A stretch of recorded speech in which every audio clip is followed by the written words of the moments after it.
was a very important point, Colin. By actively engaging with advisors and leveraging data insights, business owners can gain a deeper understanding of their own business and make better informed decisions. When we look at the data that a business is producing just through the course of its regular activities, there's so much power that can be unlocked from that. The story of interVal's evolution, it's a testament to the power of innovation and adaptability in the ever-changing business landscape. I would say be intentional in everything you do, right? I think it's very easy in business and in life to sometimes get very comfortable with the status quo, very comfortable with just kind of continuing the way that you're continuing. Whether that's the relationships that you have as employee relationships, or the advisory relationships, or the software that we're using in a platform, it's very easy to continue doing what you're doing. Are you leveraging the power of data to understand your business and make informed decisions?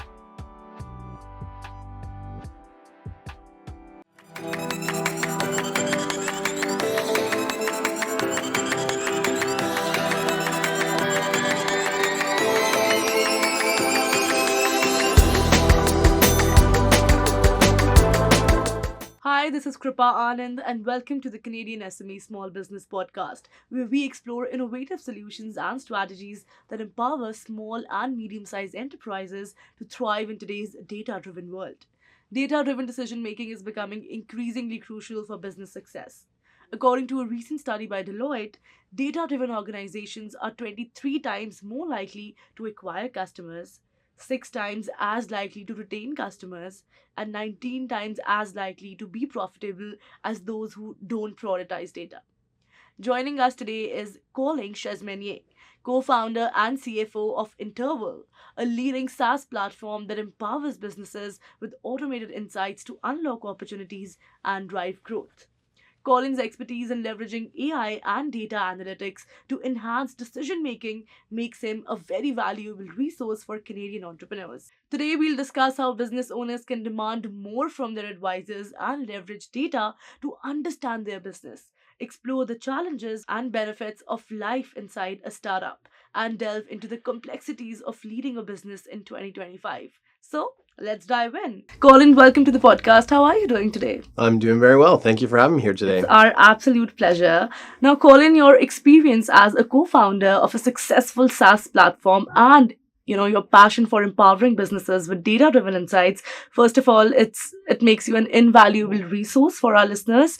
We're very eager to learn from your experiences and understand how interVal is helping businesses unlock their full potential.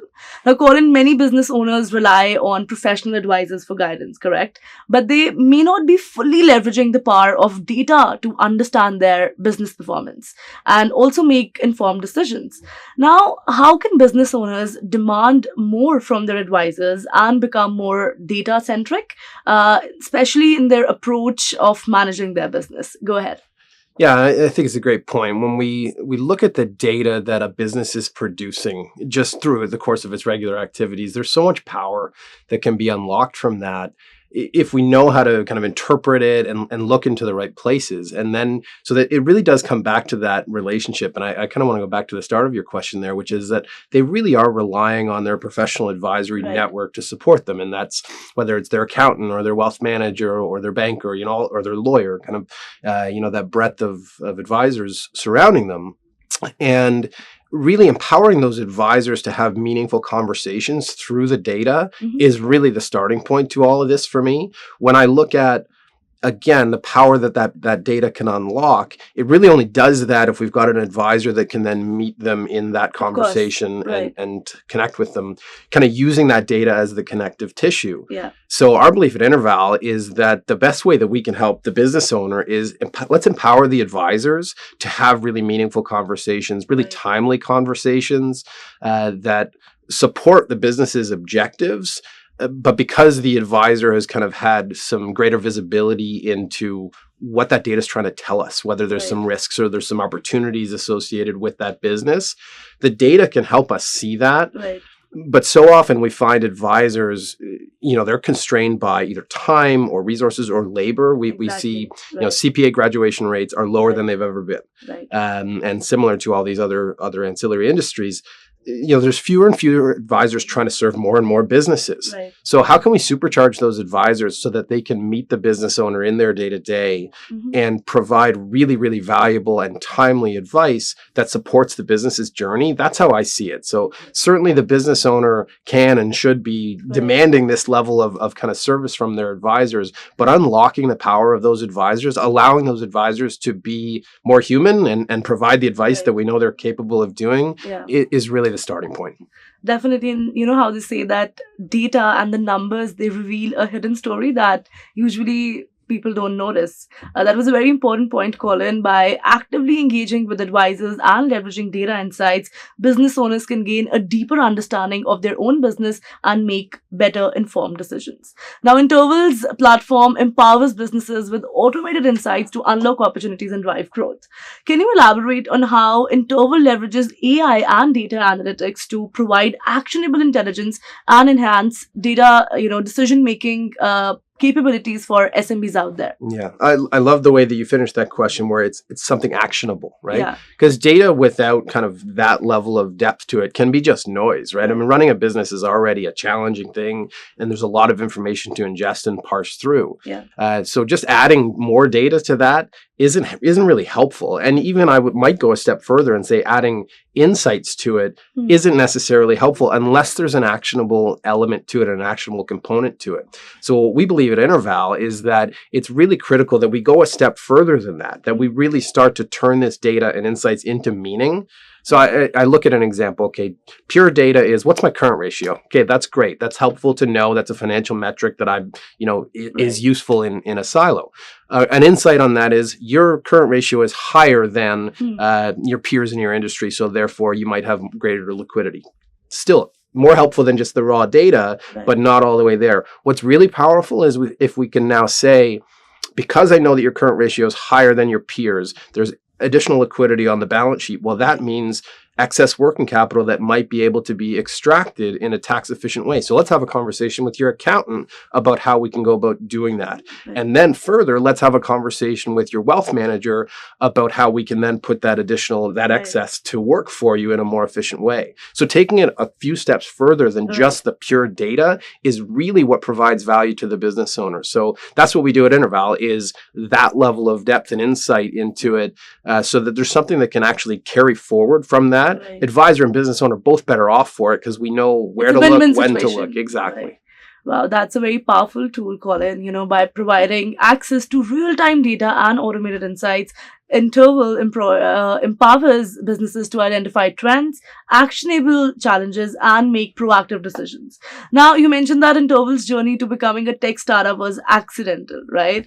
Can you share the story of how interVal evolved into a SaaS platform and the key challenges and benefits you've experienced along the way? Yeah, no, absolutely. It was by pure accident that we came into this. My background is in finance. I was working with my co-founder at interVal. We had an M&A practice together for over a decade, and we were working in that space, serving Canadian business owners with similar challenges to what we do at interVal, but a little bit different. Obviously, very specific around succession and transition.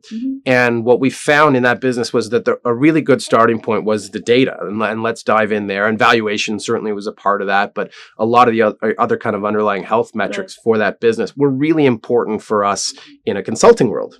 So we created a platform, and I use that term very loosely given the initial version of it, but we created something that was consumable in a digital format for our business owners to connect with. And then a very interesting thing happened on the way, which is that all of our referral sources, which were banks and wealth advisors and accountants, said, really love this idea. Instead of sending you individual business owners, could I just license the platform and provide it to the entire breadth of our customer base? Wow. So I said, my co-founder and I said, really interesting idea. Never really imagined myself running a software company. That wasn't the idea, but the opportunity to kind of achieve that kind of scale and support more business owners through it was something that was really exciting. So that was kind of just before the pandemic. And then, so obviously an interesting timing there where we moved to a remote workforce that was developing a software platform, kind of right at, I'll say, a very good time to be making that kind of a transition. Right. And it actually worked out here. Yeah. Certainly, just we were kind of forced to embrace that type of workforce and that type of labor regardless. Right. So the fact that there was kind of this overall shift happening at the same time certainly lent itself to some opportunity there. So yeah, it was never really the intention. Love what we're doing now. And again, I take it back to our ability to connect with more business owners, Canadian business owners, Right. and help them achieve their goals and work with their advisors. That's really rewarding, and that's why we do what we do. Wow, the story of interVal's evolution, it's a testament to the power of innovation and adaptability in the ever-changing business landscape. Now, let's explore the challenges and opportunities of leading a business in 2025 with its rapid technological advancements and evolving workforce dynamics. Hello, Canadian entrepreneurs. Are you leveraging the power of data to understand your business and make informed decisions? Consider exploring interVal's innovative platform and discover how it can help you unlock new opportunities and drive growth. Now, calling leading a business in 2025 presents its own unique challenges and opportunities. What do you think are some of the key challenges that business owners face in today's time, particularly in terms of workforce changes, technology impacts, and the evolving economic landscape as well? Yeah, there's a lot, right? I mean, I Yeah. think is the short answer is that running a business in 2025. I mean, it's always been hard running businesses, but Yeah. now there's so many unique Mm. challenges to it. We've got 4 generations of working Exactly. in the workforce Yeah. together, and they all think differently, work differently, have different values in terms of what they want their work and home life to look like. So navigating that as a business owner has an impossible set of challenges to try to manage already. And then when you throw onto that all of the rapidly changing technologies and people constantly hearing about AI and the way that it might either disrupt or augment their processes and their workforce, is yet another thing to figure out. So as we look at all of these things, Right. there's just so many challenges for business owners to try to even really know where to look and really to where to focus in. I look at our own team, and again, I mentioned a moment ago that we built, primarily a remote team. I'm kind of old school. I like going to an office, right? And I still go in every day.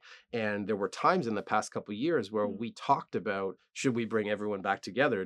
Is that better for us? I think had we tried, we probably would have had a mutiny on our hands. I mean, it's we have a team that is mostly young, really values kind of that ability to work from anywhere and They're still be flexible, efficient. right? Exactly, Yeah. exactly. So I think the big thing is, your business best and think about what's going to work for you, what's going to work for your team, what's going to work for your customers, what helps you achieve whatever is the mission critical thing that you're trying to achieve. Right. And every business is going to be so unique in that there's really no one size fits all to it. Great. Those were some significant challenges, Colin, adapting to the changing nature of work, staying ahead of technological advancements, and navigating economic uncertainty. It requires resilience and a proactive approach to leadership. Now, how can businesses leverage technology and data to not only overcome these challenges, but also capitalize on the opportunities that they present? And what role exactly does interval play in helping businesses navigating this complex landscape? Yeah, there's so many tools that are available out there. I think the starting point is, again, back to I said, what's mission critical? What are we really trying to achieve and accomplish? And then let's find tools that support those things. And again, whether that's an internal communication tool, like we're on Slack, because since we're fully remote, that's going to be really critical for us, is that people can communicate in those ways. But if you're a team that's primarily on site, well, then it might be a different kind of technology that supports what, again, your employee experience looks like and what your customer experience looks like. At interVal, the way that I believe we can help best is by distilling the overall health of the business into some really kind of key points and actionable pieces that's help us understand, are the things we're doing working? Is it building towards what we've said is the mission critical piece? Right. And let's give that feedback. Let's take something off the table for the business owner. Again, running a business, very, very difficult. So if we can simplify a few parts of it and help people have really kind of clearer views into, again, whether the things that they're trying to do are working, that's a really valuable piece. And it allows them to focus on running the business, really. I mean, Exactly. I think about software always should allow humans to be more human, and software should allow them to, again, apply their expertise. And whether that's the advisors that we're talking about that are serving business owners or the business owner themselves, people management requires real leadership and things that I don't think you can, replicate or replace with technology. So Right. if the technology can make the other parts of running a business a little easier, then we can Right. focus on those things. I think we can have stronger businesses.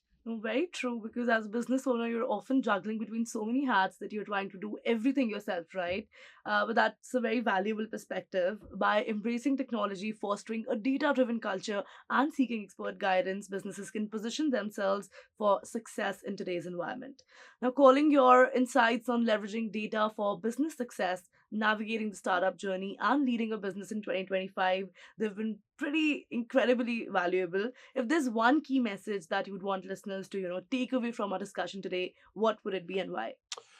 Yeah, great question. I would say be intentional in everything you do, right? I think it's very easy in business and in life to sometimes get very comfortable with the status quo, very comfortable uh, with just kind of continuing the way that you're continuing. Right. Whether that's the relationships that you have as employee relationships, or the advisory relationships, or the software that we're using in a platform, it's very easy to continue doing what you're doing.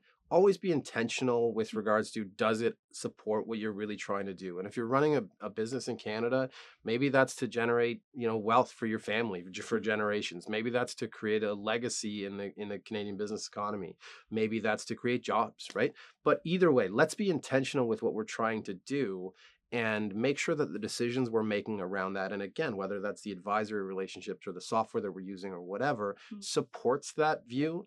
And me, as I mean, I am a Canadian business owner. When I look at the advisors that are supporting me, I want to make sure that they are getting wrapped around the same things that are important to me. So Right. 98% of business owners in Canada don't know the value of their business. And for a business owner, it's almost always going to be how you're funding your retirement, right? You're not paying into a pension fund, like part of the teachers union, for example. Right. It's unlocking the value of that business that really does allow you to kind of achieve those things. So am I doing the right things to support that? Are my advisors bringing me advice that supports all of those things? So being very intentional with everything that we do, Mhm. and all the choices that we make around all of these pieces is the number one thing that I would say. It's certainly from my experience running a business, Mm. always making sure that we're mindful and critically evaluating. Again, does this choice, regardless of what space we're talking about, does this choice support what I'm trying to do? Right. I think is the best place to look. Great. Just expanding on what you mentioned here, if I were to ask you, after a century, how would you imagine Interval's legacy? What would your vision be? I love that question. I look at it as, I want it to be laughable looking back at today, that people were operating their businesses and advisors were advising businesses without letting data paint a much clearer picture, right? I look Right. back, the analogy that I often use is, if you think about running a business in the 1980s or 90s, people would run those businesses without knowing exactly the cash balance that they had in their bank account. They couldn't log in and look and see Right. that. And that seems very laughable now. Mm. If you had a good bookkeeper, then you were probably close. You had a good estimate of it. But it's laughable now to think that you'd ever operate a business without knowing exactly how much cash, or what the balance is on company credit cards, so on and so forth. I want it to be laughable that people aren't constantly aware of the overall health of their business, Right. the value that they're creating within that business. That should be table stakes, right? When we think about, again, these advisors that are advising them, they're going to want that too, right? Right. If I'm putting together your investment plan and Yeah. your retirement plan, and we're trying to manage the overall risk that you should have in your portfolio, and we're talking about your RSPs, we're talking about your TFSA, mutual funds, all these things. Well, Mm. for a business owner, probably the biggest asset is going to be the value of that business. Right. How can we put together the overall plan without knowing that number more accurately? Right. So the advisor can do their job better for it. Right. They're thrilled to have that. The business owner is getting better advice and has a clearer view to it as well. So that's my hope. That's what the legacy looks like. If we can get to where we're trying to get to, is that we can really be kind of this just index for businesses to understand where they sit and how healthy the business is, and the wealth that they're creating within their businesses to fund whatever objectives they seek. Very interesting and a very fresh perspective. Very quickly before we let you go, finally, I'm loving this conversation. I don't want it to end. If we were to give you a time machine right now, and if you were to go back in the past, if there's one thing that you do differently, what would it be? Gosh, I'm not allowed to say invest in Amazon or Apple or something like that, right? No, it's. I think I would have probably been even more kind of active and proactive in recognizing kind of the changing nature of technology. Right. And again, I think from a couple different perspectives, connectivity tools within business, and now AI and all of these things. I think there were probably little hints along the way that Yeah. we, if business owners and myself included had kind of seen some of those signals, may have had an opportunity to be even further ahead of where we are right now. You So could have picked out the clues much earlier as well. I think so, yeah. Very interesting. Colin, it has been a pleasure having you on the podcast. Thank you so much for sharing your expertise with us today. Thank you for having me. That was an insightful conversation with Colin, co-founder and CFO at interVal, on the importance of data-driven decision-making, the challenges and rewards of the startup journey, and the complexities of leading a business in today's dynamic environment. Thank you so much for tuning into the Canadian SME Small Business Podcast. We appreciate your continued support. Be sure to subscribe to our podcast for more expert insights and resources that can help your business thrive. You can also visit our website CanadianSME.ca for more valuable information and tools. A very special thank you to our podcast partners RBC, UPS, IHG Hotels and Resorts, and Google for their ongoing commitment to empowering small businesses in Canada. Until next time, keep innovating and striving for success. We'll see you in the next episode. Kripa Anand signing off.